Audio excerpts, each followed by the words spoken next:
Welcome back to Close Up. With a traffic jam at the top of the first-in-the-nation primary race right now, it feels like almost anything can happen. To help us make sense of the hustle and bustle this morning is WMUR political reporter John DeStaso. Good morning. John, thanks for being here. So you've covered these contests since the early 1980s. The dark ages, yes. Seen it all.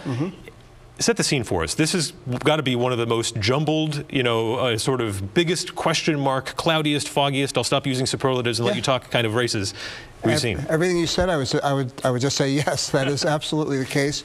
There's never really been anything quite like this without a definitive leader. There are 3 to 4 people at the top, if you believe polls.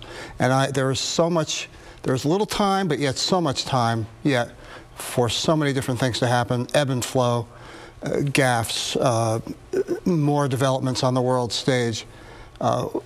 Where do we go? Where will we be a month from now, which will be, that would be the day after the primary, but at the same time, what's going to happen in a month? Right.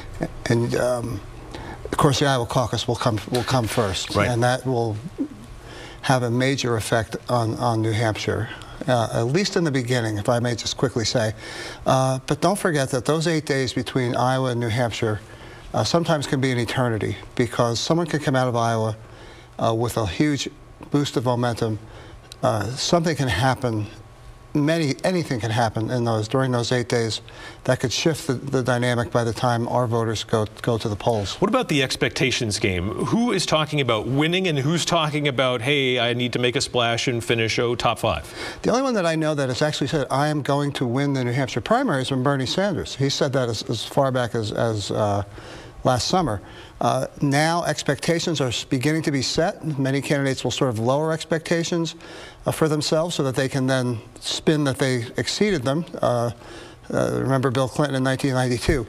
Amy Klobuchar brought that up last week when she said that she just wants to be a headline. Right, that's the word.